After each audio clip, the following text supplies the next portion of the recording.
I woke up feeling lonely. The weight of my singleness felt heavier than usual. I felt like I was carrying twice my body weight, and I felt my heart being squeezed like a man with a hand around his neck. I took a deep breath, but the feeling didn't ease. Instead, the loneliness rolled in like waves at high tide. As a non-swimmer, I struggled to keep my head above the water. In my formative years, I would have never imagined that at 33 I would still be single. What? That was not the plan. I was to be married at 25, have 2 children by 30, and at this point, I should be in the building or legacy stage with my husband. I felt the urge to yell, "Cut!" because someone doesn't seem to be reading their lines properly. This is not how the script is supposed to go. I had to quickly remind myself that God is in control before I spiraled down that rabbit hole. For He knows the plans. At times, we get so caught up in our situations that we forget that we are not the author and finisher of our own destinies. God created us and He has a plan for each of us.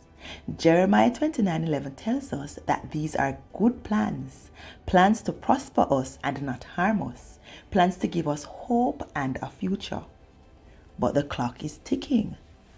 At 33, you may believe that the future is now, even more so if you are older. Your biological clock is ticking and you feel time closing in on you. You worry because you don't want to have your best years behind you when you meet your spouse. You don't want to be so old that what counts as fun is rubbing each other with Bengay to alleviate your aches and pains. This sometimes causes us to try to run ahead of God's timing and take matters into our own hands. Should we wait long or marry wrong? I've often seen it said that it is best to wait long than marry wrong. I personally agree with this statement, although waiting is difficult. The purpose of a spouse is not just to alleviate our loneliness. Believe it or not, it is not about us. The partner we are destined to end up with should be a helpmeet to help us fulfill our God-given purpose. We are first introduced to the word helpmeet in Genesis 2 verse 18. In this verse, God declared, "It is not good that the man should be alone. I will make him an helpmeet for him."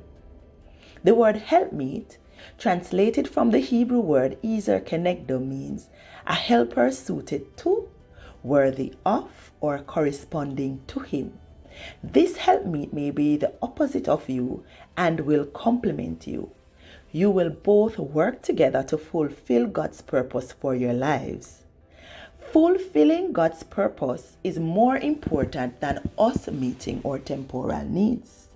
It is okay to desire a partner, but it shouldn't be just any partner because we are burning. It should be our God-ordained partner who will help us accomplish God-ordained things. So, what should you do while you wait?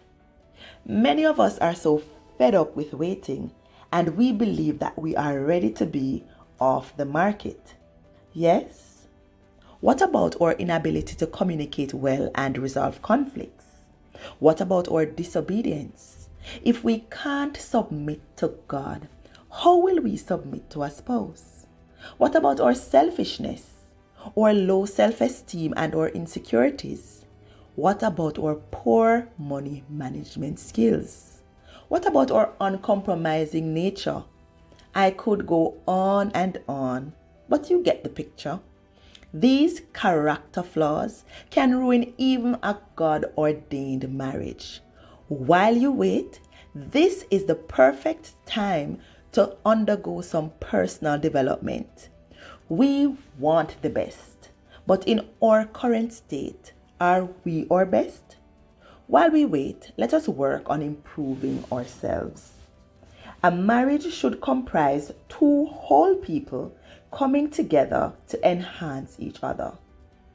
While you wait, learn how to be happy by yourself. Learn how to make yourself smile and laugh. Learn to enjoy your own company. You shouldn't be depending on another person to make you happy. That is too much pressure for anybody, especially another flawed human being. Travel, go out with your friends, or learn a craft. There is so much that can be done to occupy your time while you wait.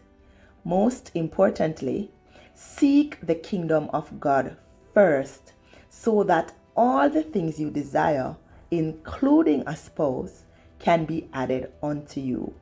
Continue trusting God for your partner. Continue praying for him or her and pray to be the person that he or she needs.